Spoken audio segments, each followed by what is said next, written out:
Good evening, dear students.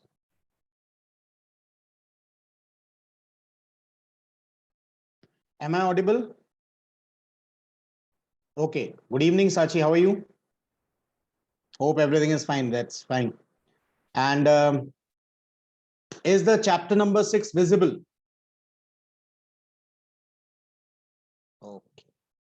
So let us start with chapter number 6, that is trading mechanism. इस chapter में बहुत सारी चीजें हैं which is related with trading, कि जब कभी ट्रेडिंग होता है तो कौन कौन सी चीजें आपको याद रखना है या कौन कौन सी चीजों के ऊपर आपको कॉन्सेंट्रेट करना है. ठीक है, तो यहां पे हम लोग ट्रेडिंग मैकेनिज्म देखेंगे. इसके पहले आप लोगों ने एक मूवी देखी होगी नेम्ड हर्षद मेहता. देखिए, अगर ऐसी पुरानी मूवीज देखोगे या पुराने पीरियड से रिलेटेड, शेयर मार्केट से रिलेटेड पुरानी मूवीज देखोगे या पुराने कंसेप्ट देखोगे, तो उस टाइम पे एक बड़ा सा हॉल हुआ करता था, HALL हॉल, और वहां पे बोली लगाई जाती थी. फॉर एग्जाम्पल, स्पेसिफिक कलर का कोट होता था, ऊपर का वेस्ट कोट और पैंट, उसमें समझ में आता था कि कौन से बायर्स हैं और कौन से सेलर्स हैं. तो आउटक्राई, ओपन आउटक्राई होता था. What do you mean open outcry? लोग चिल्लाते थे, रिलायंस 100 रुपए, रिलायंस 100 रुपए. अब मेरे शर्ट का कलर देख के आदमी अंदाजा लगाता कि मैं बायर हूं या सेलर हूं. अगर मैं बायर हूं तो सामने वाला आता था और बोलता था, भाई मेरे को 100 शेयर खरीदना है, तो 100 रुपीज इंटू 100 शेयर्स. इस तरीके से सौदे होते थे पहले फिजिकल फॉर्म में. मतलब किसी को भी शेयर्स बाय करना है या शेयर्स सेल करना है, वो पिट में जाएगा और पिट पे जाके, पिट मतलब अ प्लेस, अ हॉल, जहां पे आउटक्राई होता था. आउटक्राई मींस बोली लगाई जाती थी, चिल्लाया जाता था. ठीक है, उसके बाद धीरे धीरे क्योंकि हमारी टेक्नोलॉजी डेवलप हुई और टेक्नोलॉजी डेवलप होने के बाद ऑनलाइन सिस्टम स्टार्ट हुआ, ऑनलाइन ट्रेडिंग स्टार्ट हुआ. और आज जो हम लोग स्टॉक मार्केट देखते हैं, इट इज ऑनलाइन मार्केट. उसी से रिलेटेड इंट्रोडक्शन है हमारा ट्रेडिंग मैकेनिज्म का. मैं चाहूंगा आप लोग आए सेकंड पैराग्राफ के सेकंड लाइन से. Markets around the world can be classified into two main types based on the methods of booking a trade, namely an open outcry market, open outcry जो पुराना कंसेप्ट था, and the electronic market जो आज चल रहा है. तो दो टाइप के मार्केट होते हैं वर्ल्ड में. एक ओपन आउटक्राई जहां बोली लगाई जाती थी और शेयर्स खरीदे और बेचे जाते थे, और दूसरा है इलेक्ट्रॉनिक मार्केट. आज की रेट में जो हम लोग बाय और सेल करते हैं, it is related with electronic market. Open outcry is the way of communication between professionals on an exchange, which involves shouting or using hand signals to transfer information about buy and sell orders. In an open outcry market, usually the trading takes place in a large hall known as pit. तो ये छोटे छोटे concepts है, open outcry, पिट, ये सब याद रखिएगा. Where members are present and contracts are traded through continuous bids and offers, that is buying and selling. Thus, such a market brings together a buyers and sellers through their brokers on a platform for trading. एक platform रहता था जिसको हम लोग hall या पिट बोलते हैं, जहां पे बायर भी आते थे, सेलर्स भी आते थे और ट्रेडिंग होता था चिल्ला चिल्ला के. ठीक है, अगर ये चीजें किसी को नहीं मालूम है तो अगर आप छोटा सा जो मैंने आपको बताया हर्षद मेहता की जो मूवी है, उसका अगर आप छोटा सा पार्ट भी देखोगे तो आपको समझ में आएगा कि ओपन आउटक्राई होता क्या था. ठीक है, thus such a market brings together the buyers and sellers through their brokers on a platform for trading. In case of electronic trading, जो आज की रेट में चल रहा है, latest version, there are screen based broker dealing terminals. There are various terminals. For example, ये particular मेरा office है, यहां पे मैंने 2 या 3 पीसी लगा के रखे हैं. ठीक है, और मेरे बायर्स या सेलर्स जो भी रहेंगे, मेरे जो क्लाइंट्स रहेंगे, वो यहां रहेंगे या फोन पे बात करेंगे, hello sir, so and so shares खरीद लो. फिर मैं पूछूंगा ठीक है आपका कोड क्या है, वो कोड बताएगा और मैं उनके शेयर्स खरीदूंगा. तो आज की रेट में कंसेप्ट बहुत ज्यादा आसान हो गया है, ट्रेडिंग बहुत ज्यादा आसान हो गई है due to internet facilities, that is electronic medium.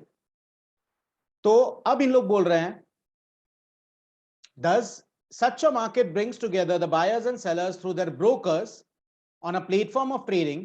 In case of electronic trading, there are screen based broker dealing terminals instead of the trading pit.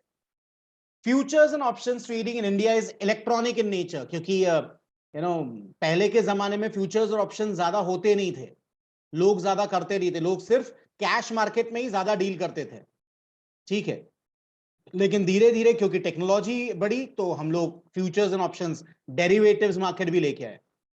तो futures and options trading in India is electronic in nature with the bids and offers and the acceptance being displayed on the terminal continuously. मतलब मेरा सौदा हुआ या नहीं हुआ ये मेरे को स्क्रीन पे दिख जाता है। जैसे ही मेरा सौदा होगा स्क्रीन पे आ जाएगा, एक विंडो आएगी स्मॉल कि भाई 100 shares so and so company के इस भाव में इतने बजे इतने मिनट पे खरीदे हैं या बेचे हैं, और क्लाइंट का आईडी आएगा, उस पे क्लाइंट का कोड आएगा कि इस क्लाइंट का इतने शेयर्स इतने रुपए में इतने पैसे में इतने बजे इतने सेकंड्स पे खरीदे या बेचे। उसमें कलर्स आता है, blue colour indicates buying and red colour indicates selling. तो जैसे ही मैं सौदा करूंगा blue colour indicates buying and red colour indicates selling. आगे देखो, all the derivative exchanges in India provide a fully automated screen-based trading platform for index futures, index options, stock futures, stock option. आजकल कोई भी trade हो, index future हो, index option हो, stock future हो या स्टॉक ऑप्शन, सब screen based trading पे ही हो रहा है, that is electronic form. These trading systems support an order driven market. Underline करो, ऑर्डर ड्रिवन मार्केट। दो टाइप के मार्केट होते हैं, एक ऑर्डर ड्रिवन और एक प्राइस ड्रिवन। इंडिया में चलता है ऑर्डर ड्रिवन मार्केट, मतलब ऑर्डर दोगे तो ही वो चीज ऑर्डर के हिसाब से ही आपका सौदा होगा, ऑर्डर नहीं तो सौदा नहीं। तो हमारा ऑर्डर ड्रिवन मार्केट है and simultaneously provide complete transparency of trading operations. Derivative trading is similar to that of trading of equities in the cash market segment. Derivative हो या कैश मार्केट, दोनों का प्रोसेस प्रोसीजर सेम है, ठीक है। Buying selling activities all are same, सिर्फ फर्क इतना है कैश मार्केट में आप 1 शेयर 2 शेयर 5 शेयर 10 शेयर खरीद सकते हो, लेकिन डेरिवेटिव्स में there is a lot size, तो आप 1 लॉट 2 लॉट 3 लॉट उस हिसाब से खरीद सकते हो। All these exchanges have developed software for the future and option market to facilitate efficient and transparent trading in futures and options instruments. तो आज की डेट में जो भी फ्यूचर एंड ऑप्शन होता है, इसके लिए जो सॉफ्टवेयर्स बनाए गए हैं नेशनल स्टॉक एक्सचेंज और बॉम्बे स्टॉक एक्सचेंज ने, वो बहुत ज्यादा एफिशिएंट है। इसमें ट्रांसपेरेंट ट्रेडिंग होगी, मतलब यहां पे बोलते ना फ्रॉड होने के चांसेस बहुत बहुत कम है, फ्रॉड होने के चांसेस बहुत कम है। Entities involve in the trading of futures and options. अब कौन कौन से एंटिटीज होते हैं शेयर मार्केट में, स्टॉक एक्सचेंज में? सबसे पहला है trading member, as a name indicates. Trading member मतलब जो ट्रेड करवाएगा। ये जो ट्रेडिंग मेंबर होता है ये स्टॉक एक्सचेंज का मेंबर होता है। For example Angel Broking is a trading member, Sharekhan is a trading member, Ashika Broking is a trading member, Bonanza Portfolio is a trading member, Karvi Consultancy is a trading member, ठीक है, Motilal Oswal is a trading member। तो ये trading members हैं, इन लोग सीधे किसके साथ connect है? स्टॉक एक्सचेंज के ये मेंबर्स हैं। किसके मेंबर्स हैं? स्टॉक एक्सचेंज के। तो इन लोग एक सर्टेन अमाउंट, अच्छे से सुनना, अगर मेरे को मेंबर बनना है, मेरे को अगर नेशनल स्टॉक एक्सचेंज का मेंबर बनना है, तो उसके लिए मेरे को एक सर्टेन अमाउंट इनके पास डिपॉजिट रखना पड़ेगा, और स्टॉक एक्सचेंज मेरे को उतने रुपए का एक्सपोजर देगा कि भाई इतने रुपए का आप ट्रेड कर सकते हो। फॉर एग्जाम्पल अगर मैं, मतलब उनका मिनिमम डिपॉजिट है 10 करोड़, तो भाई 10 करोड़ का कम से कम मैं सौदा करवा सकता हूं, यस और नो? 10 करोड़ का मैं सौदा करवा सकता हूं। तो ऐसा एक सर्टेन अमाउंट डिपॉजिट रहती है विद स्टॉक एक्सचेंज। तो देखो ट्रेडिंग मेंबर के बारे में क्या बोल रहा है, they are members of stock exchange, they can trade either on behalf of their client or on their own account, खुद का भी ट्रेडिंग कर सकते हैं प्लस क्लाइंट का भी ट्रेडिंग कर सकते हैं। The exchange assigns a trading member ID, हर एक ट्रेडिंग मेंबर को एक यूनिक आईडी मिलता है और ये यूनिक आईडी बताता है कि भाई आप कौन से ट्रेडिंग मेंबर के हिस्सा हो या कौन से ट्रेडिंग मेंबर हो। The exchange assigns a trading member ID to each of its trading member. A trading member can have more than one user. अब ट्रेडिंग मेंबर के एक से ज्यादा यूजर हो सकते हैं। मतलब क्या, अच्छे से सुनना। मैं एक ट्रेडिंग मेंबर हूं, फॉर एग्जाम्पल मैं एंजल ब्रोकिंग हूं। अब एंजल ब्रोकिंग में भाई मैंने मेंबरशिप ले लिया, ठीक है। अब मेरे को तो यार और भी बढ़ाना है ना, मेरा बिजनेस बढ़ाना है। तो साची मेरे पास आती है, बोलती है सर मेरे को है ना उल्लासनगर में एक फ्रेंचाइजी स्टार्ट करना है, ठीक है। अब फ्रेंचाइजी स्टार्ट करना है, इसको हम लोग बोलते हैं ऑथोराइज्ड पर्सन। क्या बोलते हैं? Authorised person. तो मैं उसको ऑथोराइज कर दूंगा कि ठीक है मेरे तरफ से ये भी ट्रेड करेंगे। तो trading member can have more than one member, बहुत सारे मेंबर्स हो सकते हैं। The number of users allowed for each trading member is decided by the exchange from time to time. तो एक ट्रेडिंग मेंबर के अंडर में कितने यूजर हो सकते हैं? User means clients. तो ये कौन डिसाइड करता है? It is decided by the exchange from time to time. A user must be registered with the exchange where he is assigned a unique user ID. हर एक को यूनिक यूजर आईडी मिलेगा, भले ही वो ट्रेडिंग मेंबर हो, clearing member हो या फिर एक यूजर हो,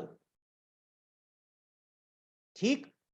The unique trading member ID is common for all the users of a participating particular trading member. अच्छे से सुनना। Therefore, it functions as a reference for all users of a particular trading member. Trading member is responsible to maintain adequate control over persons having access to the firm's user IDs. अच्छे से सुनना, मैं क्या बोल रहा हूं, इसी paragraph का मतलब बता रहा हूं। तो Angel Broking is a trading member, मेरे को एक आईडी मिली, फॉर एग्जाम्पल AGL 001, ये मेरे को ट्रेडिंग मेंबर आईडी मिली। अब साची क्योंकि मेरी यूजर है, मेरी ऑथराइज डीलर है, उसके इधर भी बहुत सारे क्लाइंट्स आएंगे। तो साची जब कभी टर्मिनल ओपन करेगी तो उसको आईडी और पासवर्ड मांगा जाएगा। तो आईडी हो सकता है AGL 001-1। तो कोई भी बंदा जब देखेगा तो उसको समझ में आएगा AGL मतलब एंजल ब्रोकिंग का ये ट्रेडिंग मेंबर की ऑथराइज पर्सन है। दैट इज साची is an authorised person of angel broking. तो हर एक की यूनिक आईडी होगी। पासवर्ड मैं दूंगा साची को कि this will be your password for next 15 days और 1 मंथ, उसके बाद दूसरा पासवर्ड दूंगा, ठीक है। और प्लस ये भी बताऊंगा कि भाई पासवर्ड किसी के साथ शेयर नहीं करना, क्योंकि अगर आप पासवर्ड किसी और के साथ शेयर करोगे तो हो सकता है वो आपकी अकाउंट में हेरा फेरी कर दे, ठीक है। किसी के भी शेयर कुछ भी खरीद ले और कुछ भी बेच दे, साची को मालूम ही नहीं है। तो उस हिसाब से ये पर्टिकुलर ट्रेडिंग आईडी बनती है, चलती है। इसमें किसी को कोई प्रॉब्लम है क्या? Any queries please let me no.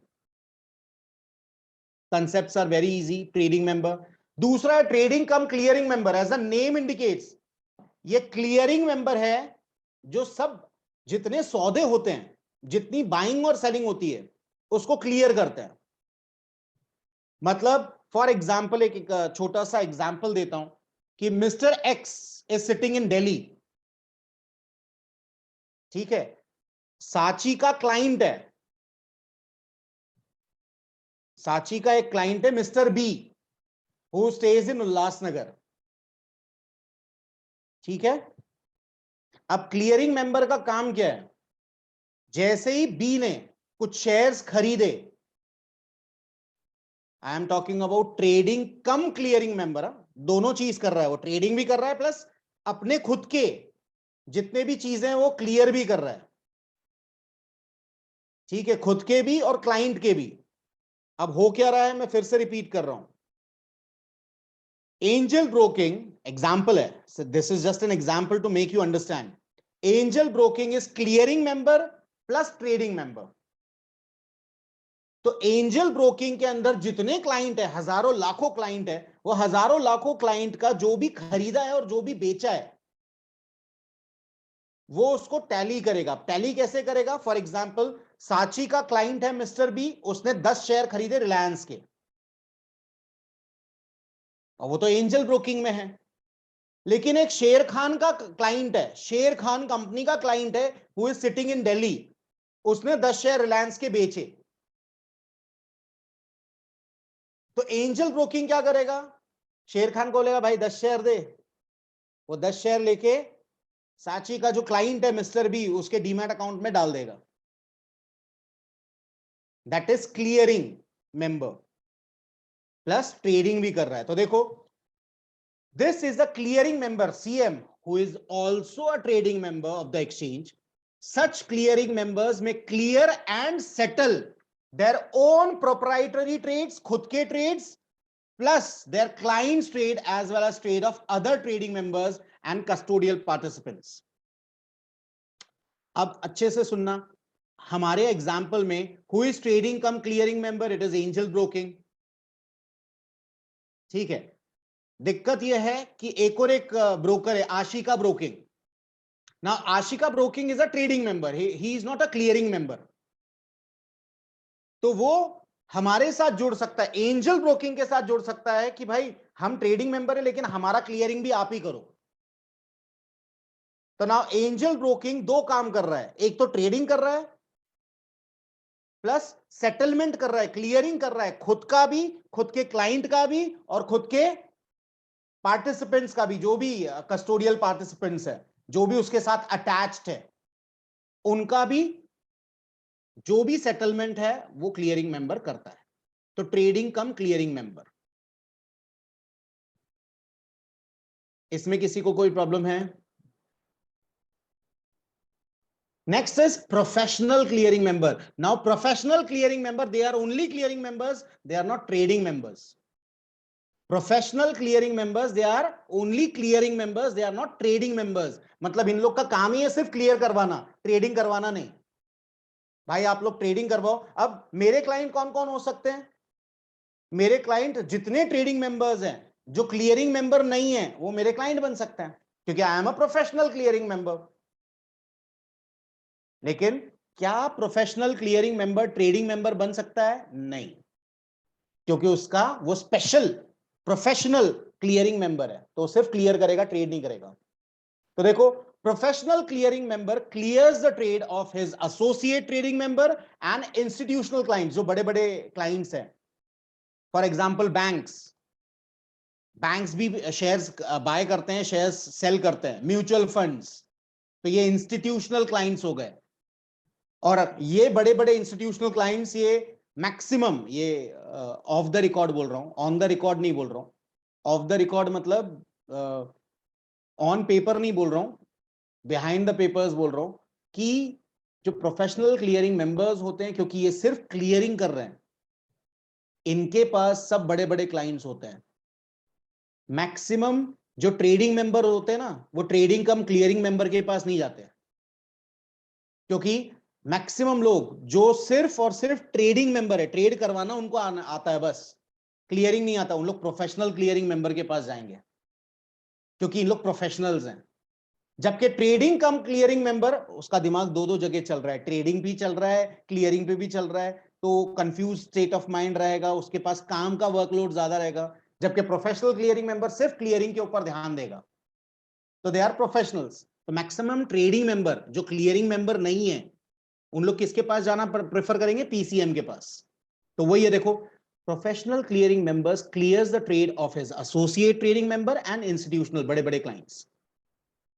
PCM is not a trading member of the exchange. मैंने पहले ही बताया, पीसीएम क्योंकि प्रोफेशनल क्लियरिंग मेंबर है, वो ट्रेडिंग मेंबर होता ही नहीं है. Typically, banks or custodians become a PCM and clear and settle for trading members as well as custodial participants. These are clearing members. Next is self clearing member, as a name indicates, मतलब क्या, इन लोग सिर्फ खुद के clearing करते हैं। ये trading member भी है, क्लियरिंग मेंबर भी है, लेकिन क्लियरिंग मेंबर किसके, खुद के, दूसरे के नहीं। सेल्फ क्लियरिंग मेंबर मतलब they are trading members cum clearing members, लेकिन सिर्फ खुद के। अब देखो ऊपर वाले में और नीचे वाले में फर्क क्या है, trading cum clearing member and self clearing member, ये दोनों हैं, ट्रेडिंग मेंबर भी हैं प्लस क्लियरिंग मेंबर भी है। लेकिन जो ऊपर वाला है ट्रेडिंग कम क्लियरिंग मेंबर, वो खुद का क्लियरिंग के साथ साथ दूसरे का भी क्लियरिंग कर सकता है, जबकि सेल्फ क्लियरिंग मेंबर सिर्फ खुद के ट्रेड ही क्लियर करेगा, दूसरे के नहीं। So a self-clearing member is also a trading member on the exchange. Such CMs may clear and settle only their own proprietary trades and their clients' trade, but cannot clear and settle trades of other trading members.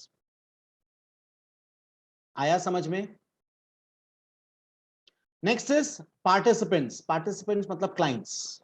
What do you mean by participants? Participants means clients. जैसे अभी अभी मैंने बताया साक्षी का जो client है mister B, तो participants कोई भी इंडिविजुअल पार्टिसिपेंट हो सकता है। मैं अगर शेयर खरीद रहा हूं, मैं अगर एंजल ब्रोकिंग का क्लाइंट हूं, तो दैट इज पार्टिसिपेंट्स। तो a participant is a client of a trading member. Client may trade through various trading members but settle through a single clearing member. भाई मैं एंजल ब्रोकिंग का हूं और Angel Broking trading cum clearing member है जैसे हमने देखा, तो भाई मेरा ट्रेड भी वही करेगा और क्लियर भी वही करेगा, लेकिन पार्टिसिपेंट्स मींस क्लाइंट्स। आपको याद रखना है, पार्टिसिपेंट बोले तो clients. Next is authorised person. मैंने पहले ही बताया आपको, ऑथराइज्ड पर्सन वो लोग होते हैं या वो सब ब्रोकर्स होते हैं जो मेन ब्रोकर, फॉर एग्जांपल जो हमारा ट्रेडिंग मेंबर है, मैंने जो एग्जांपल दिया ट्रेडिंग मेंबर में, हमारा ट्रेडिंग मेंबर कौन है, एंजल ब्रोकिंग। अब एंजल ब्रोकिंग को पूरे इंडिया में बिजनेस फैलाना है, तो क्या करेगा, हर एक इलाके के लोगों को बोलेगा कि भाई आओ और हमारे इधर सब ब्रोकर बनो। 10 लाख रुपए, 15 लाख रुपए, 20 लाख रुपए, 25 लाख रुपए डिपॉजिट रखो, बिना डिपॉजिट के काम नहीं चलता, और आप हमारी फ्रेंचाइजी लो या सब ब्रोकर बनो। अब what is the difference between franchisee and sub broker? Sub broker मतलब आप कंपनी के लिए काम कर रहे हो, ब्रोकर सब ब्रोकर कंपनी के लिए काम कर रहे हो। फ्रेंचाइजी मतलब आपने किसी और की फ्रेंचाइजी लिए, you are working as an individual, लेकिन कंपनी के बिहाफ में काम कर रहे हो। कुछ समझ में आया?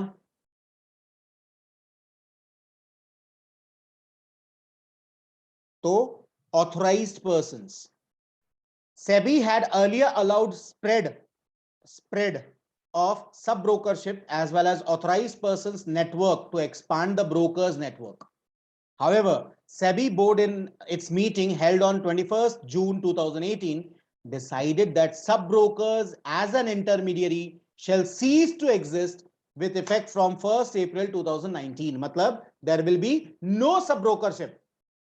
ब्रोकरशिप खत्म हो गई, नाउ देयर इज नो सब ब्रोकरशिप।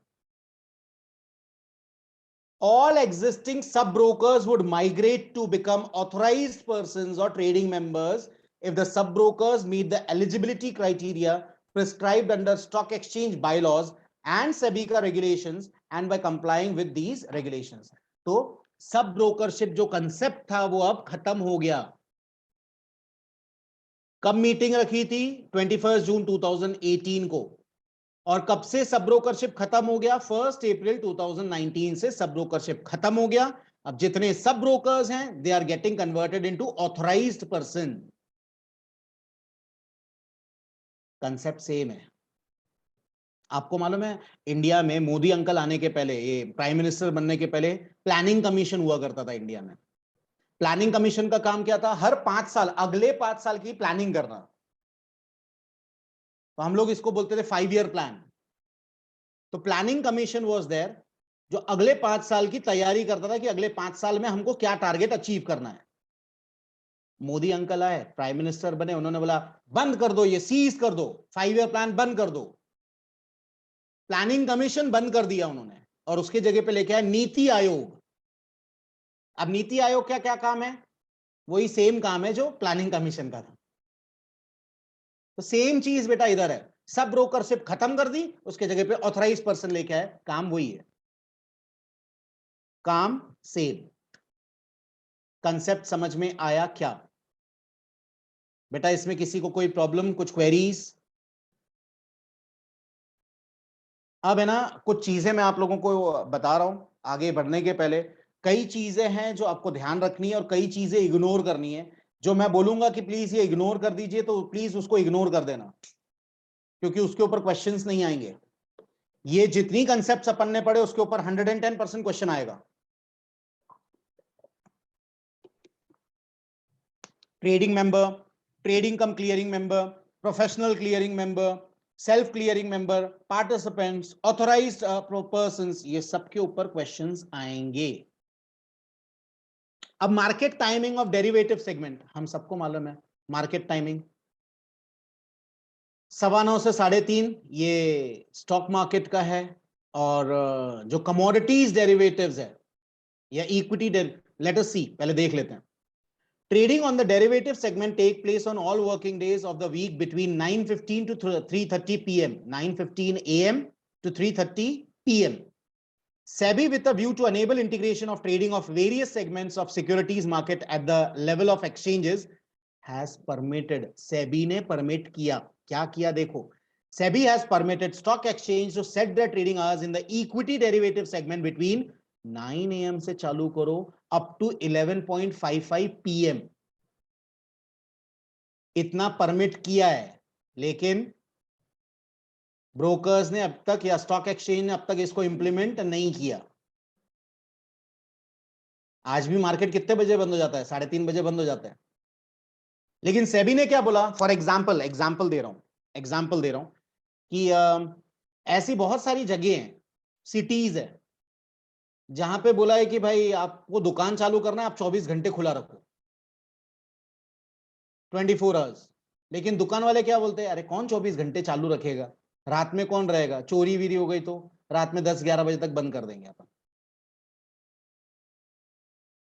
उसी तरीके से सेबी ने स्टॉक एक्सचेंज को बोला भाई तुमको चालू करना है 9 बजे सवेरे चालू करो, रात को 11:55 तक आप स्टॉक एक्सचेंज चालू रखो, कोई दिक्कत नहीं। लेकिन national stock exchange, Bombay stock exchange, MCX, जो बड़े बड़े स्टॉक एक्सचेंज है, उन्होंने बोला नहीं भाई। हाँ, जो कमोडिटी मार्केट है, गोल्ड, सिल्वर, जिंक, कॉपर, इनका मार्केट अभी भी 11:55 तक चलता है, रात में 11:55 तक चलता है। लेकिन इक्विटी डेरिवेटिव सेगमेंट को परमिशन है रात में 11:55 तक मार्केट चलाने की, लेकिन किसी ने किया नहीं। ठीक है, मैं फिर से रीड कर रहा हूं। SEBI, with a view to enable integration of trading of various segments of securities market at the level of exchange, has permitted stock exchange to set their trading hours in the equity derivative segment between 9 a.m. and 11:55 p.m. provided that the stock exchange and its clearing corporations have in place risk management system and infrastructure commensurate to the trading hours. इतना बड़ा trading hours के बाद पूरा infrastructure और सब चीजें होनी चाहिए। स्टॉक एक्सचेंज ने सोचा, स्टॉक एक्सचेंज ने सब जितने ब्रोकर्स हैं उनको बुलाया था, ट्रेडिंग मेंबर्स को, कि क्या बोलते हो, सेबी ने परमिशन दिया है। तो जितने ब्रोकर्स थे, जितने ट्रेडिंग मेंबर्स थे, उन्होंने बोला भाई पॉसिबल नहीं है, क्योंकि सवेरे जब मार्केट चालू होता है 9 बजे से 3:30 बजे तक हालत खराब हो जाती है, फिर हमको सेकेंड शिफ्ट चालू करना पड़ेगा। 3:30 बजे दूसरे शिफ्ट के लोग आएंगे और वो रात में 11, 11:30 बजे तक रुके रहेंगे, खर्चा डबल हो जाएगा, लेकिन इनकम उतनी बढ़ेगी नहीं। तो फिर लोगों ने बोला भाई नहीं, हमको नहीं करना है भाई, 3:30 बजे बंद करो। आया कंसेप्ट समझ में? अब इसके बाद है कॉर्पोरेट हायरार्की। कंपनी में हायरार्की क्या होती है? In the futures and options trading software, trading member will have a provision of defining the hierarchy amongst users of the system. The hierarchy comprises, अब देखो कंपनी में, कोई भी कंपनी में, एंजल ब्रोकिंग में 3 टाइप के हायरार्की है। Corporate manager, ये सबसे बड़ा पोजीशन है, कॉर्पोरेट मैनेजर, मतलब उसके नीचे जितने ब्रांचेस हैं और जितने क्लाइंट है सब उसी के अंडर में आते हैं, तो दैट इज कॉर्पोरेट मैनेजर। उसके नीचे होता है ब्रांच में। अच्छा, कॉर्पोरेट मैनेजर के पास अनलिमिटेड पावर्स है, अनलिमिटेड मतलब वैसे अनलिमिटेड नहीं, लेकिन maximum powers is with corporate manager. अब सोचो, Manish Rai is a corporate manager, Mumbai में एंजल ब्रोकिंग का ऑफिस है, पूरे इंडिया में जितने ब्रांचेस हैं वो मेरे अंडर में है, because I am a corporate manager. पूरे इंडिया में जितने डीलर्स हैं, ऑथराइज्ड पर्संस, वो सब मेरे अंडर में ही रहेंगे। तो मेरे को डिसाइड करना है कि किसको कितना अमाउंट ओपन रखना है, क्योंकि मेरे को सबकी लिमिट बांधनी पड़ेगी कि भाई कोलकाता वाला जो ब्रांच है उसको 1 करोड़ की लिमिट है, 1 करोड़ से ज्यादा उसको ट्रेड नहीं करने देना। हाँ, अगर उनके तरफ से डिपॉजिट आता है, मार्जिन आता है, तो उसको ट्रेड करने देंगे। अहमदाबाद वाला है, उसको 2 करोड़ का हम लोग एक्सपोजर दे रहे हैं। तो ये कौन डिसाइड करता है? It is corporate manager. Next level पे होता है ब्रांच मैनेजर। ये अपने ब्रांच के हिसाब से देखता है और अपने ब्रांच के अंदर कितने डीलर है उनके बारे में ये रिस्पॉन्सिबल है। फॉर एग्जाम्पल, उल्लासनगर में ब्रांच है, और उल्लासनगर का जो ब्रांच है एंजल ब्रोकिंग का, वो एंजल ब्रोकिंग का ही पार्ट है ना, इट इज द ब्रांच। अब उसके अंडर में जितने ऑथराइज्ड पर्सन है, जितने डीलर हैं, जितने लोग काम कर रहे हैं, भाई वो सबका एक्सपोजर वो डिसाइड करेगा कि 4 नंबर में हमारा एक ऑफिस है, वहां है ना यार लोग बराबर नहीं है, 5 लाख का एक्सपोजर दो बस। फिर अगर उधर से मार्जिन आएगा तो उसका एक्सपोजर हम लोग बढ़ाएंगे, मतलब ट्रेड करने के लिए उसको मैक्सिमम 5 लाख का ही हम एक्सपोजर देंगे। अरे वो 2 नंबर वाला बहुत अच्छा है, उसका क्लाइंट भी बहुत सारे, उसका पैसा भी हमारे पास, इनिशियल मार्जिन बहुत अच्छा है, एक काम करो उसको 50 लाख का एक्सपोजर दो, मतलब दिन में वो 50 लाख तक का सौदा कर सकता है। तो ये डिसाइड कैसे होता है? ब्रांच मैनेजर डिसाइड करता है, लेकिन कैसे? किसने कितना डिपॉजिट दिया, मार्जिन किसका कितना है, जितना ज्यादा मार्जिन उतना ज्यादा एक्सपोजर। एक्सपोजर मतलब उतने ज्यादा अमाउंट का वो ट्रेड कर सकता है। अब आप सोचो ना, फॉर एग्जाम्पल मनीष राय। अब मनीष राय उल्लासनगर 4 नंबर में एक ब्रोकर है, उसके इधर जाके मैं बैठा हूं, एक डीलर है, और मैं बोलता हूं एक काम करना भाई, 10 लाख का माल खरीदना, कैश मार्केट में 10 लाख का माल। तो बोलेगा भाई 10 लाख का माल खरीदने को तो तैयार हूं, लेकिन तुम्हारे अकाउंट में एक भी पैसा नहीं है, 50,000 तो डाल, लाख रुपए तो डाल मार्जिन। कैश मार्केट की बात कर रहा हूं, याद रखना, कैश मार्केट एक ऐसा मार्केट होता है जहां सामने वाला बोलता है भाई डे ट्रेडिंग करना है, अच्छे से सुनना बेटा क्या बोल रहा हूं, डे ट्रेडिंग करना है या माल रखना है। अब डे ट्रेडिंग करना है मतलब आज ही खरीदना है, आज ही बेचना है, ठीक, आज खरीद के आज बेचना है, और मेरे 50,000 रुपए जमा है अकाउंट में, तो मेरे को 10 लाख का माल खरीदने देगा वो। लेकिन जैसे ही लॉस 30-40 हजार हुआ, मेरा पोजीशन स्क्वायर ऑफ कर देगा वो, या बोलेगा और माई मार्जिन भर, क्योंकि मैं सट्टा खेल रहा हूं। 10 लाख का माल खरीदा, अब 10%, अच्छे से सुना, 10 लाख का माल है, 10% भी वो शेयर गिर गया, तो 10 लाख में से 10% 1 लाख, जबकि मेरे डिपॉजिट कितने हैं 50,000। तो जैसे ही 30-40 हजार रुपए लॉस होएगा, वो मेरा माल काट देगा, बोलेगा भाई 40,000 रुपए लॉस है, माल काट रहा हूं मैं। या फिर फटाक से 5 मिनट में, आज तो ऑनलाइन है, या 50,000 और डाल, या 1 लाख रुपए और डाल। तो ये 10 लाख का माल मेरे को क्यों खरीदने देगा आदमी? जब तक मार्जिन है। अगर मार्जिन नहीं है तो कोई खरीदने देगा क्या? That is exposure. तो ये एक्सपोजर कौन डिसाइड करता है? It is decided by branch manager. तो सेकेंड लेवल पे ब्रांच मैनेजर आया, जो अपनी ब्रांच और ब्रांच के अंदर में जितने डीलर है उनके बारे में देखेगा। और सबसे लोअर हायरार्की में डीलर, डीलर मतलब मेरा ऑफिस। अब मेरा ऑफिस है मतलब मेरे जितने क्लाइंट है उनका एक्सपोजर मैं देखूंगा। फॉर एग्जाम्पल, मेरे पास एक्स क्लाइंट है, एक्स क्लाइंट का 2 लाख रुपए ऑलरेडी पड़ा हुआ है मार्जिन में, वो बोलता है 10 लाख का माल खरीद, बोला हाँ सेठ खरीदो ना, लो 10 लाख का माल खरीदो। क्यों? मेरे को मालूम है 2 लाख रुपए। अब एक और एक आता है मिस्टर वाई, मिस्टर वाई का सिर्फ 10,000 रुपए अकाउंट में, बोलता है 5 लाख का माल खरीद। मालूंगा भाई 10,000 है, तेरे को लाख रुपए का माल खरीदने दे सकता हूं, उससे ज्यादा नहीं, क्योंकि मार्केट अगर गिर गया तो तू पैसे दे भी नहीं पाएगा। तो भाई हर एक की लिमिट कौन डिसाइड करेगा? डीलर क्यों? उसको मालूम है उसके क्लाइंट कैसे, उसका बैकग्राउंड क्या है, उसके फाइनेंशियल कंडीशंस कैसी है। तो ये तीनों हायरार्की एक एक करके बेटा देखता है।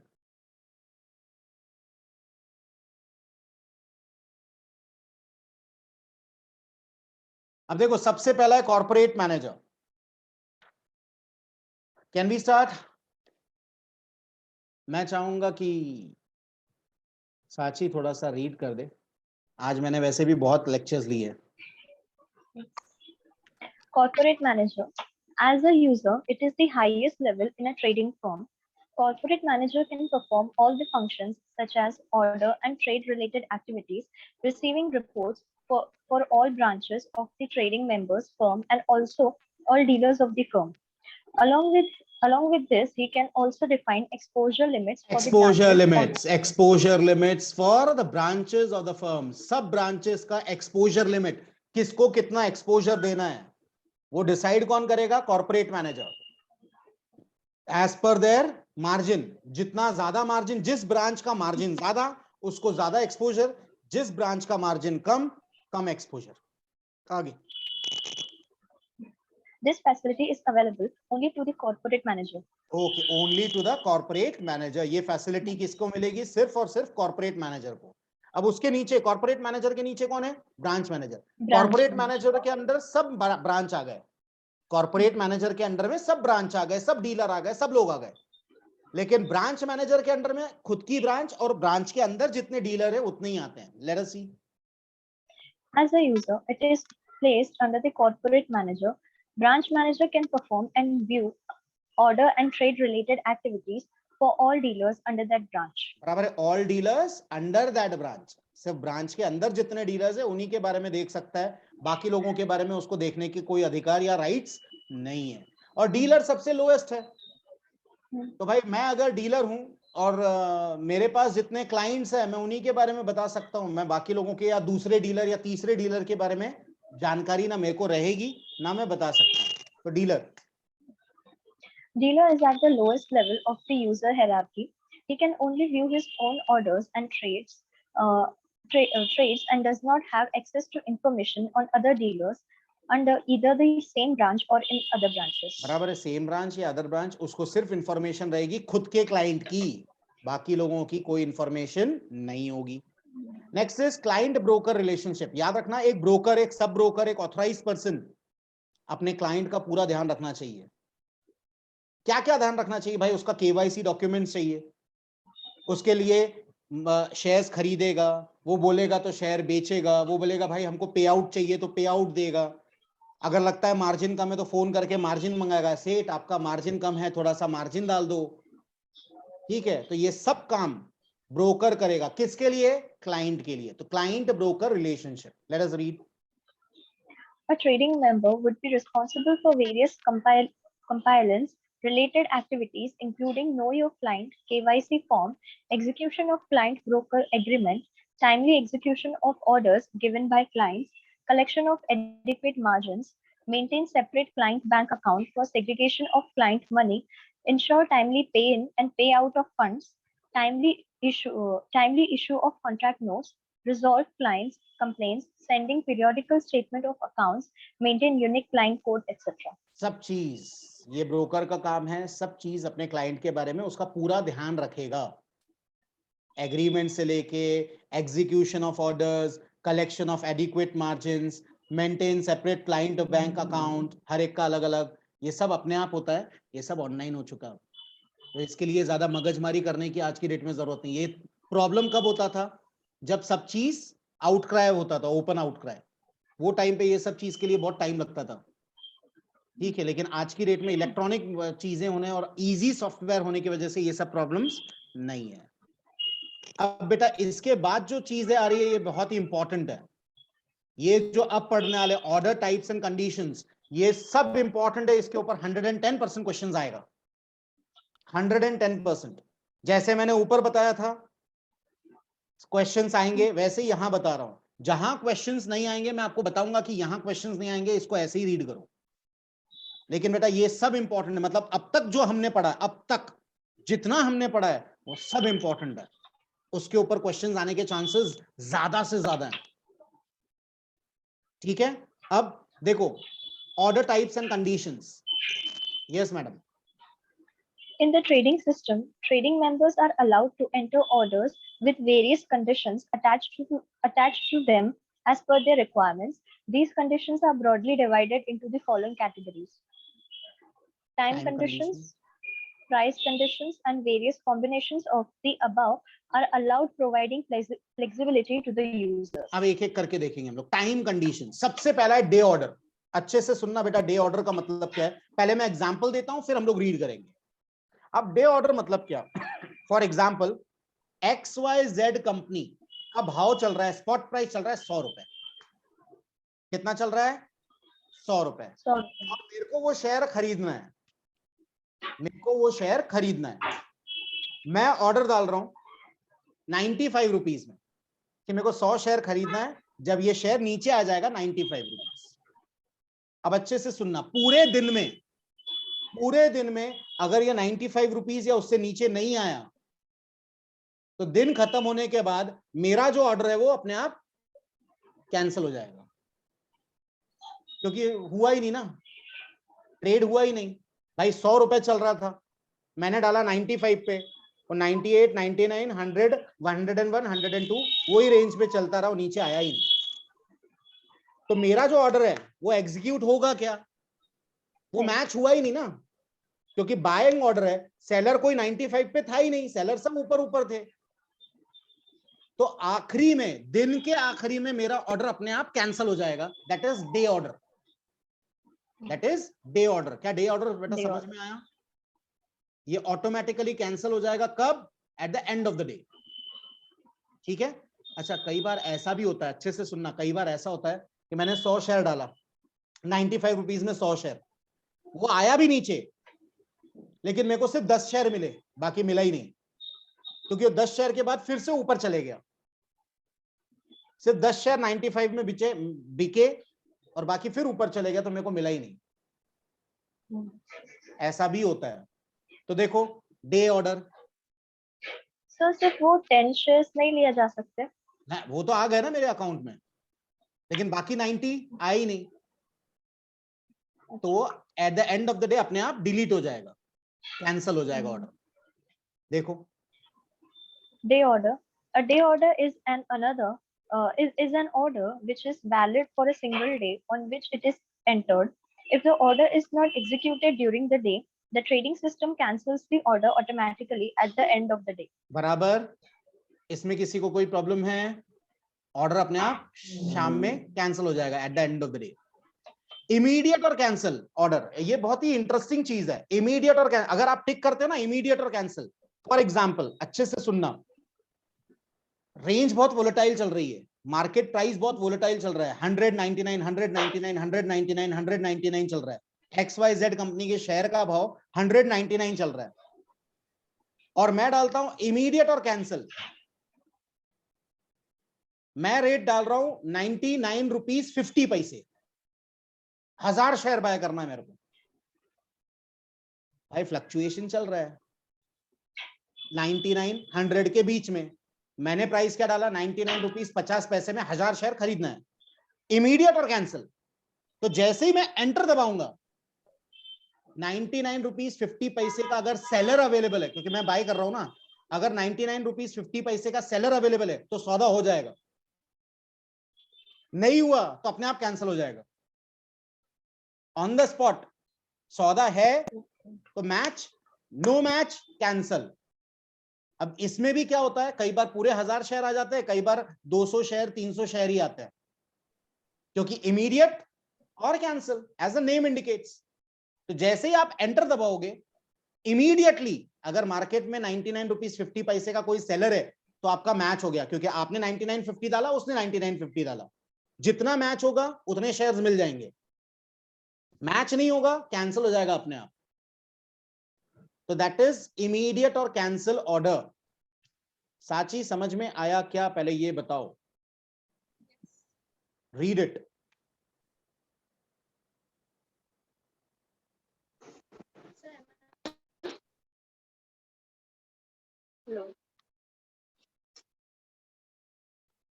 हेलो. यस बेटा.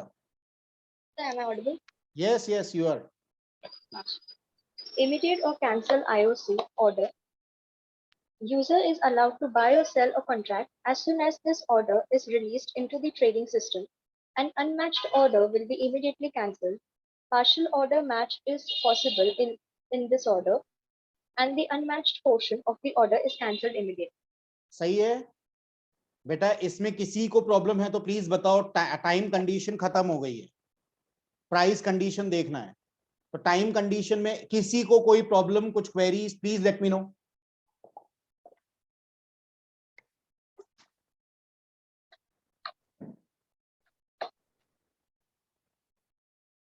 चलिए, इसके बाद है प्राइस कंडीशन।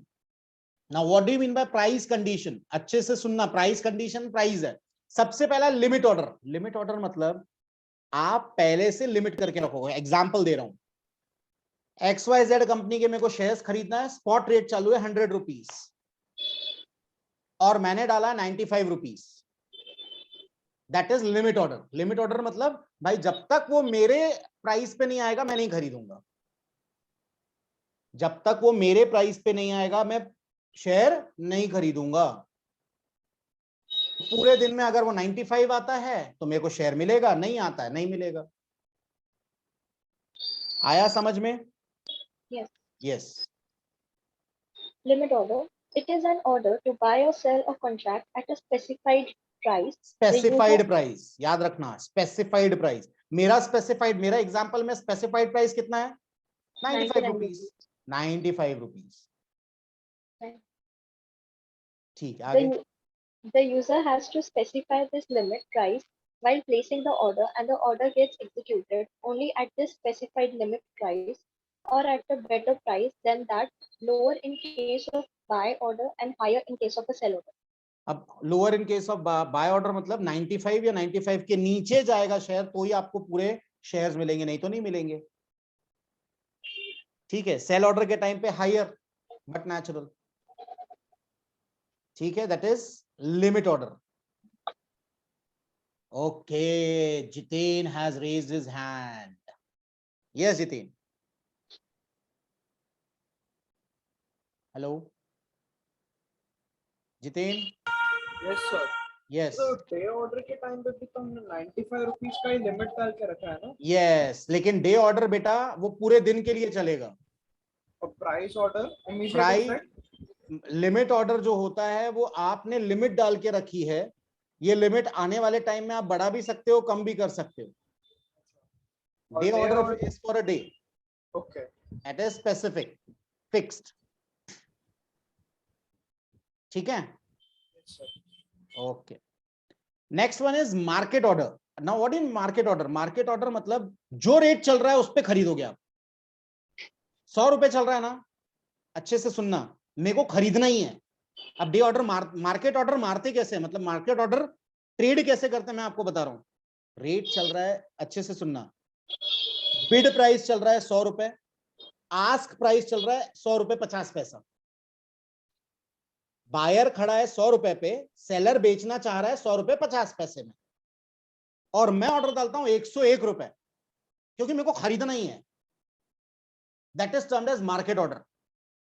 अब भले ही मैं 101 डालूंगा, अच्छे से सुनना, लेकिन पहले मेरे को कौन से शेयर्स मिलेंगे? 100 रुपए 50 पैसे वाले शेयर्स मेरे को मिलेंगे, फिर 100 रुपए 60 पैसे वाले मिलेंगे, तो ऐसा चलेगा। तो ऑन एन एवरेज 100 रुपए 50 पैसे से लेके 101 रुपए के बीच में मेरे को जितने शेयर्स चाहिए वो सब मिल जाएंगे। That is termed as market order. ऐसे ही हम लोग मार्केट ऑर्डर में सेल भी करते हैं कि जो भी सेलर है, हम लोग प्राइस डालते ही नहीं बेटा उसमें।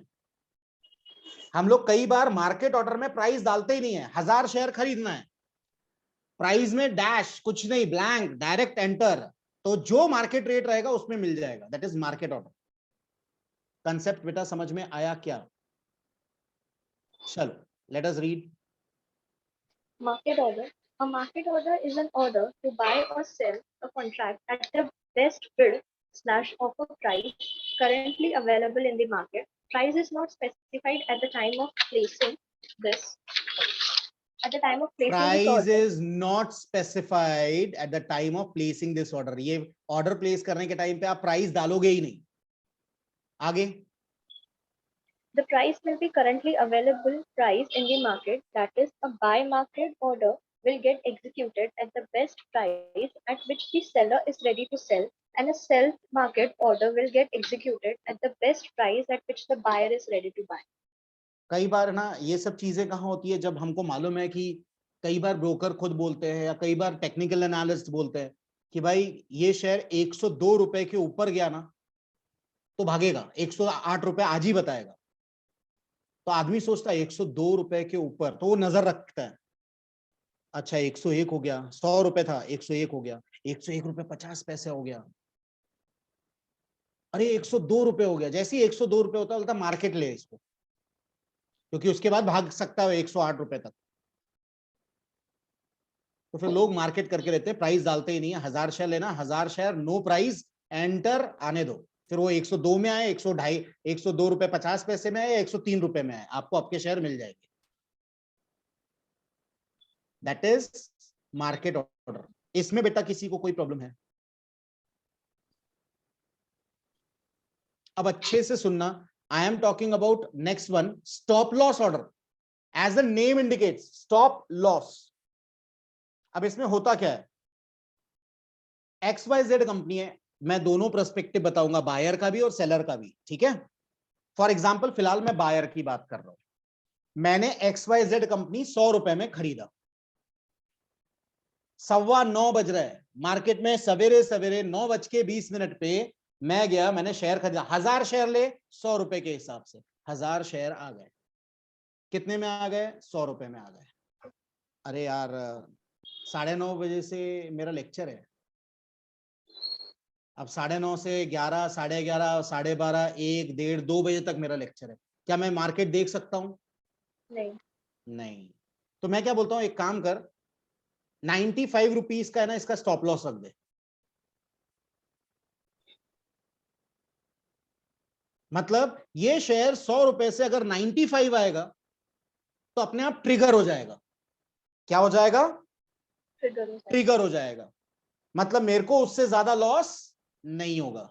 लेकिन लेकिन लेकिन इसमें मेरे को एक रेंज डालना पड़ता है. It is trigger price and limit price. मैंने खरीदा कितने में? 100 रुपए में. ट्रिगर प्राइस मैंने क्या रखा? 95. और लिमिट प्राइस में रखूंगा उससे नीचे 92.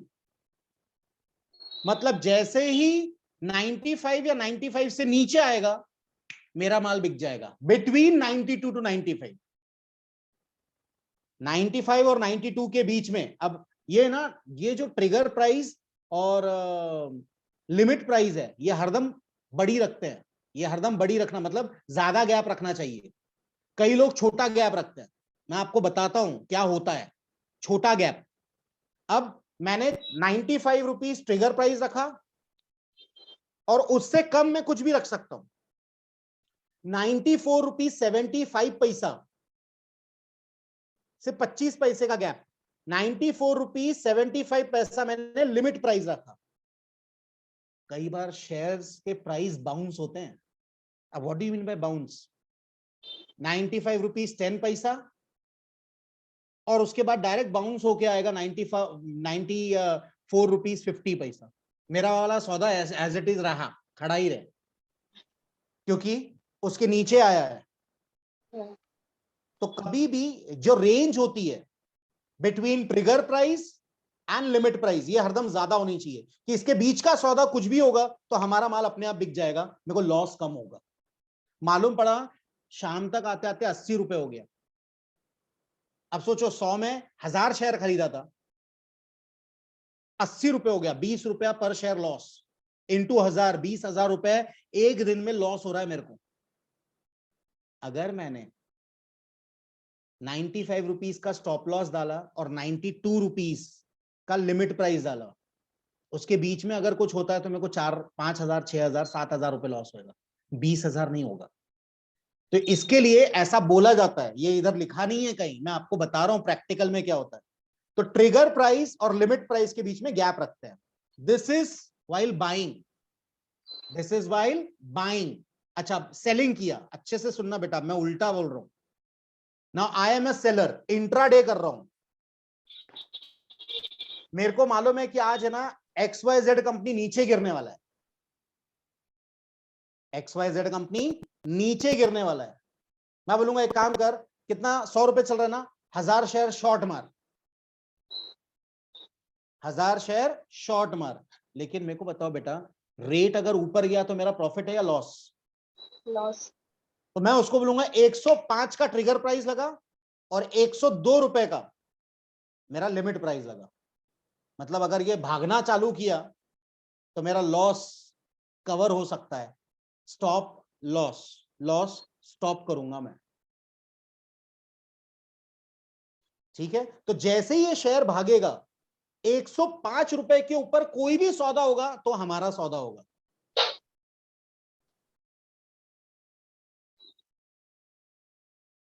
क्योंकि 105, 101, 102, 103 मेरा लॉस होना चालू हो गया। 105 और 109 या 105 और 108, तो जैसे ही 105 और 108 के बीच में कोई भी सौदा होगा तो मेरा सौदा ही होगा वो। तो 105 रुपए 50 पैसे इस पे मेरा माल कट जाएगा, मेरे को मैक्सिमम 5000 6000 रुपए ही लॉस होगा, उससे ज्यादा लॉस नहीं होगा। That is stop loss. ऐसा भी ऑर्डर आप डाल सकते हो। ठीक है, जब मार्केट बहुत वोलेटाइल होता है ना तो हम लोग स्टॉप लॉस डालते हैं। और याद रखना, ये जो गैप होता है ना between trigger price and limit price, ये हम लोग 15 20 रुपए का भी डालते हैं। क्योंकि जब मार्केट रैपिडली भागता है या रैपिडली डाउन होता है ना, तो कई बार 15 20 रुपए का जंप मारता है, 15 रुपीज का जंप, 10 रुपीज का jump, and it goes on. तो स्टॉप लॉस ऑर्डर का इंपॉर्टेंस समझ में आया? जो भी डे ट्रेडर होता है ना वो स्टॉप लॉस जरूर डालता है, अगर होशियार होगा तो। ठीक है, let us see. A stop loss is an order to buy or sell a security once the price of the security climbed above or dropped below a trigger price.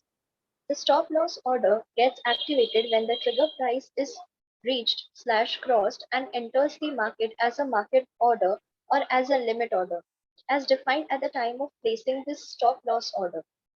To illustrate, suppose a trader buys ABC Limited shares at rupees 100 in expectation that the price will rise. However, prices start declining below this buy price. The trader would like to limit his losses. Trader may place a limit sell order specifying a trigger price of rupees 95 and a limit price of rupees 92.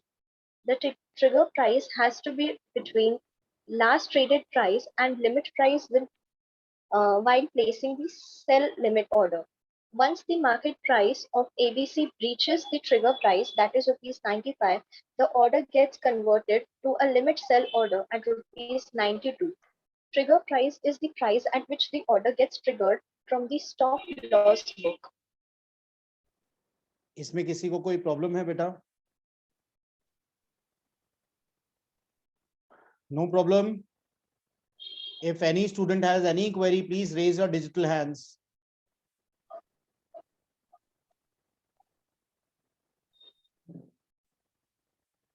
चलिए ठीक है, आगे बढ़ते हैं. Next is order matching rules. अब आप सबको मालूम है कि हमारे इधर ऑर्डर मैच कैसे होता है. हमारा ऑर्डर ड्रिवन मार्केट है, मैंने पहले ही बताया. India is having order driven market, जहां आप ऑर्डर डालते हो और ऑर्डर डालने के बाद जो भी प्राइस रहेगा वो अगर मैच होगा तो ऑर्डर एग्जीक्यूट होगा, अगर मैच नहीं होगा तो ऑर्डर एग्जीक्यूट नहीं होगा. ठीक है, तो that is order matching rules. Let us read. In India, F&O platforms offer an order-driven market wherein orders match automatically on price-time priority basis. Orders, as and when they are received, are first time stamped and then immediately processed for potential match.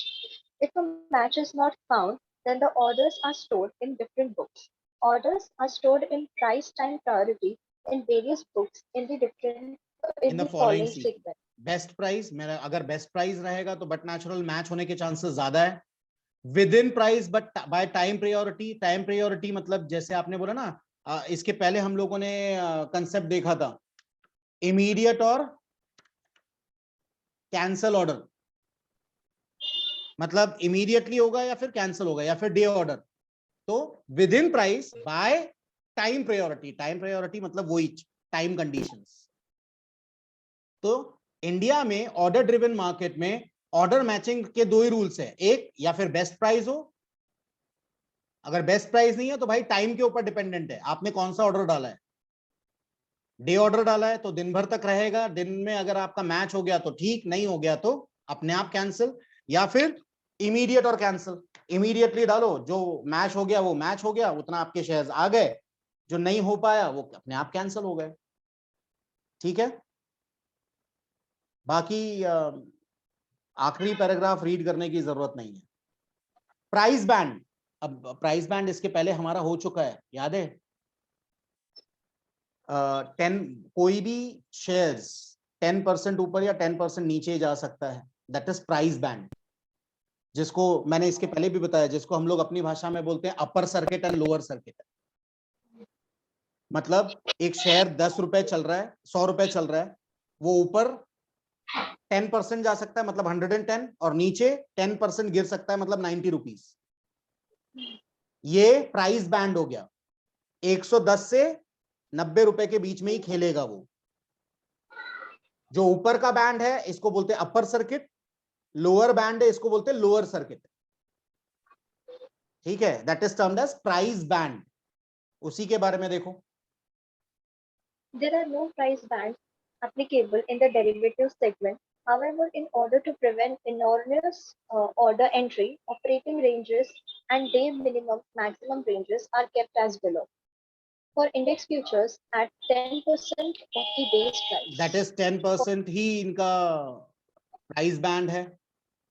ठीक है, जो बड़ी बड़ी companies होते हैं उसका price band नहीं होता है, लेकिन फिर भी कई कंपनीज का प्राइस बैंड किया जाता है। आखिरी में उन लोग ने बोला है थर्ड वाला पॉइंट, देखो index future 10% of the base price, for futures on individual securities 10% of the base price, लेकिन for index and stock options a contract specific price range based on its delta value is computed and updated on a daily basis. ठीक है, in view of this, orders placed at prices which are beyond the operating range would reach the exchange at a as a price freeze. Price freeze मतलब price freeze हो जाएगा, that is upper circuit या फिर lower circuit. 100 का share है, 10% ऊपर जा सकता है, 10% नीचे जा सकता है, ना उसके ऊपर जाएगा ना उसके नीचे आएगा, तो उसका प्राइस बैंड है 100 रुपए का शेयर 110 रुपए जा सकता है, 110 रुपए 5 पैसा भी नहीं जाएगा क्योंकि उसका अपर फ्रीज 110 रुपए है, और नीचे आया तो 90 रुपए जाएगा, 89 रुपीज 95 पैसा भी नहीं आएगा, 5 पैसा भी उससे नीचे नहीं उतरेगा क्योंकि वो फ्रीज हो जाएगा। That is price band. Concept बेटा समझ में आया क्या? इसके बाद है द ट्रेडर वर्क स्टेशन। अब वर्क स्टेशन में इन लोग ने बताया कि क्या क्या चीजें होती है। मैं चाहूंगा कि आप लोग सिर्फ इसको ऐसे ही देख लो, क्योंकि अच्छा इसको अगर आपको देखना है, समझना है, अच्छे से सुनना इसको, वैसे एग्जामिनेशन पॉइंट ऑफ व्यू से नहीं, लेकिन आपको इसके लिए नॉलेज चाहिए तो कोई भी ट्रेडर के इधर घुस जाओ, मतलब शेयर मार्केट के ऑफिस में चले जाओ पहचान के, वहां आपको समझ में आएगा टाइटल बार मतलब क्या, ticker window of futures and options market, ticker window of underlying capital market, tool bar, market watch window, inquiry window, snap code, order trade window, system message window, ये सब चीज दिखेगी।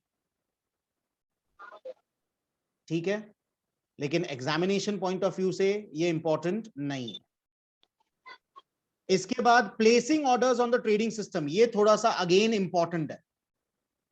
जब एक ट्रेडर ट्रेड डालता है तो दो टाइप के ट्रेड हो सकते हैं, एक प्रोप्राइटरी खुद के और एक client. For example angel Broking का मैंने फ्रेंचाइजी ओपन किया, I am N authorised person, angel broking Ulhasnagar में। ठीक है, मैंने खुद के पैसे 10 लाख रुपए डाले, दैट इज 10 लाख रुपीस मेरा मार्जिन है। किसके पास? ब्रोकर के पास, एंजल ब्रोकिंग के पास 10 लाख रुपए मैंने मार्जिन रखा है। ठीक, साची मेरी क्लाइंट है, उसने लाख रुपए रखा है, पायल मेरी क्लाइंट है, उसने कुछ अमाउंट रखा है, लाल सर, मनीष सर, ये सब मेरे क्लाइंट है, इनका भी मेरे इधर अकाउंट है और उनका कुछ ना कुछ मार्जिन है। मेरे को बताओ, क्या मैं खुद के लिए शेयर्स खरीद सकता हूं या नहीं? Yes. भाई मेरे 10 लाख रुपए जमा है, क्या मैं सांची के लिए खरीद सकता हूँ? Yes. लेकिन दोनों में फर्क है बेटा। क्या फर्क है? जब मैं खुद के लिए खरीदूंगा तो उधर एक टिकर मतलब बार रहता है जिसमें प्रो और क्लाइंट रहता है। प्रो मतलब प्रोप्राइटर खुद के लिए, और क्लाइंट मतलब क्लाइंट के लिए।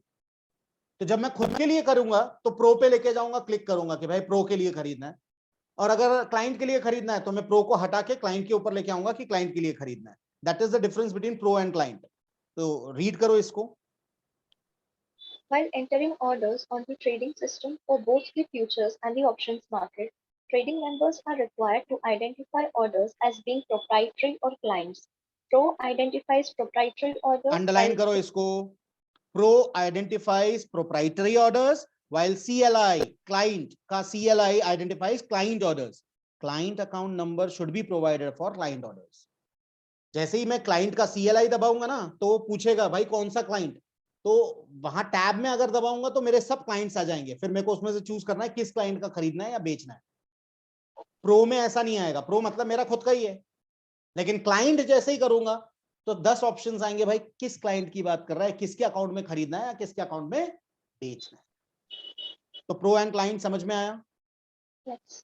अब फ्यूचर्स एंड ऑप्शंस में 4 इंस्ट्रूमेंट्स हैं, हम सबको मालूम है।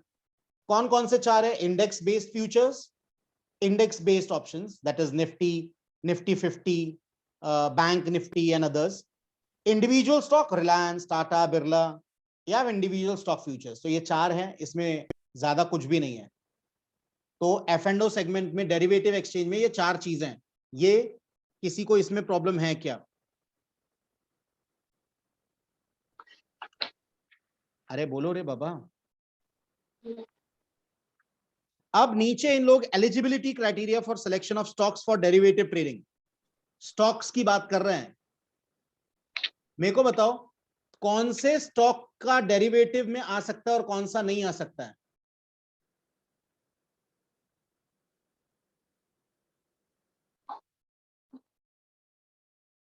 यहां इन्होंने एलिजिबिलिटी क्राइटेरिया बताया स्टॉक्स का। स्टॉक्स मतलब companies.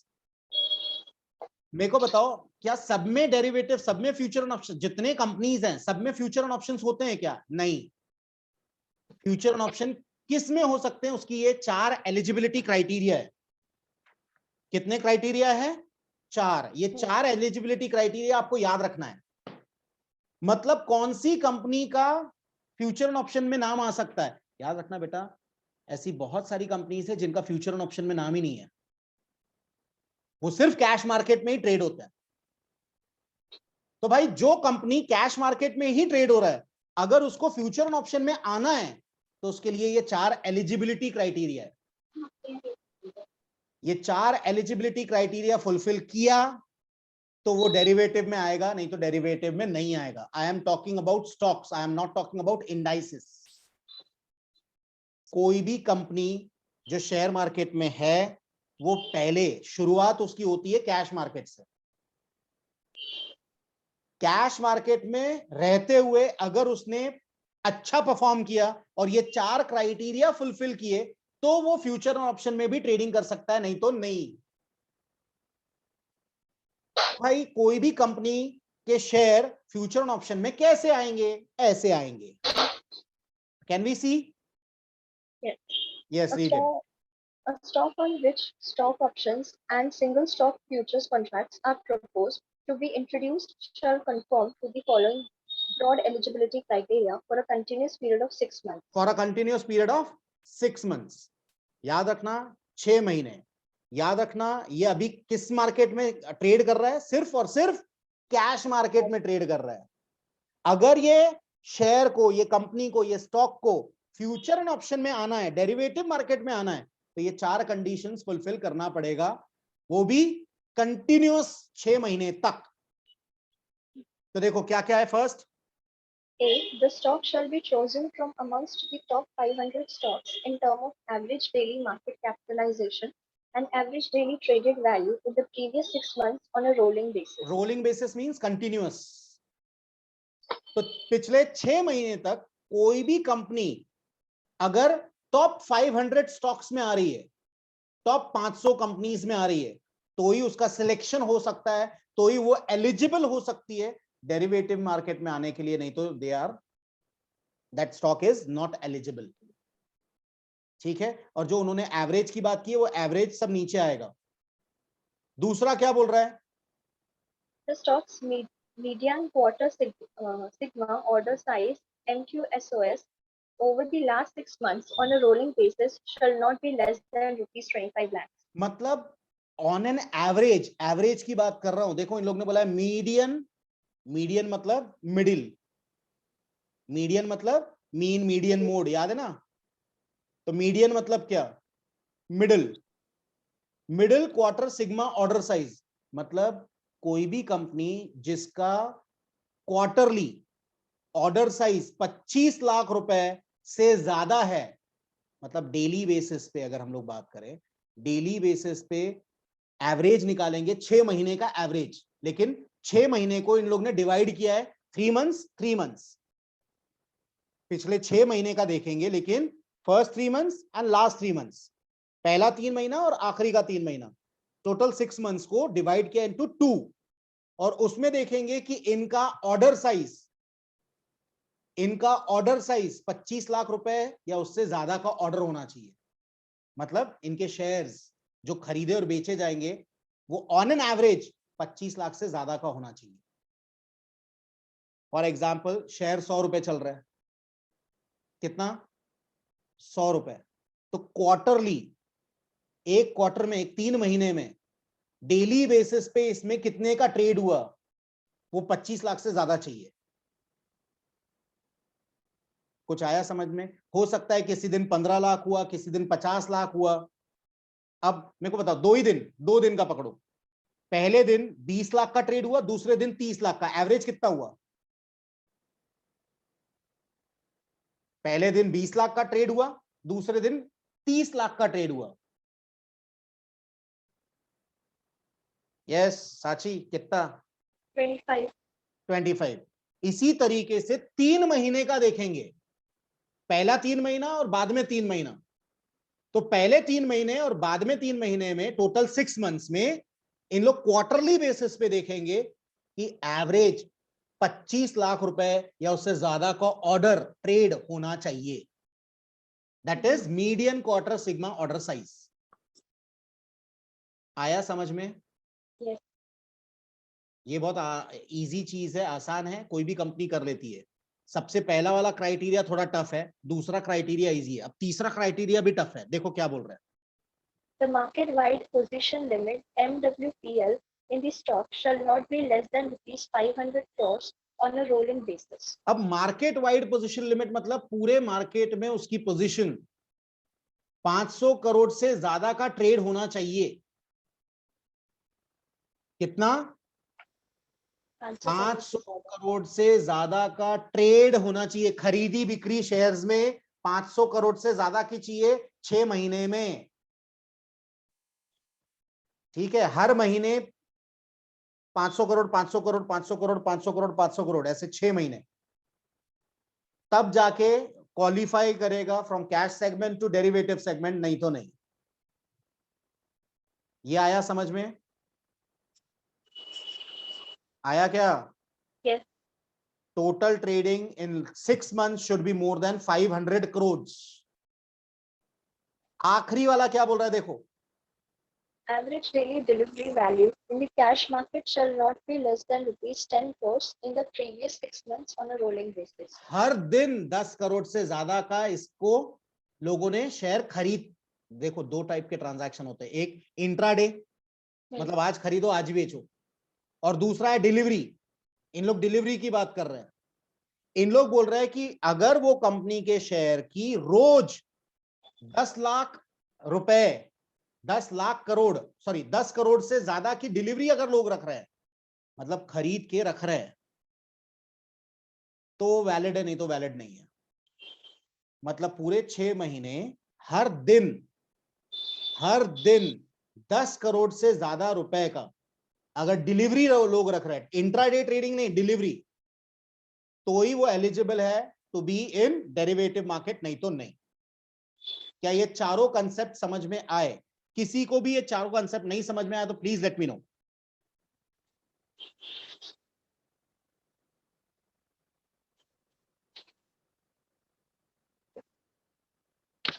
Yes. Any problems? Okay.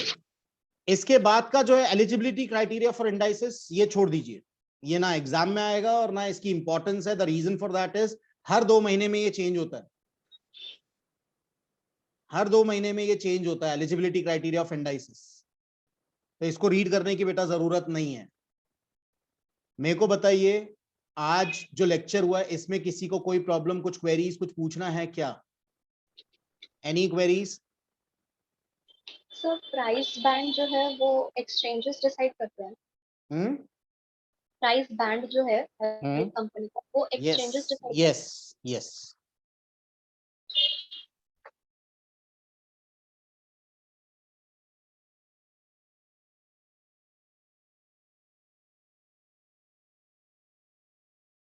ठीक है. अब एडजस्टमेंट्स फॉर कॉर्पोरेट एक्शंस ये हम लोग कल देखेंगे. ठीक है, तो आज के लिए इतना काफी है. मिलते हैं कल. Till then bye, have a good time. Thank you very much. God bless you. Thank you.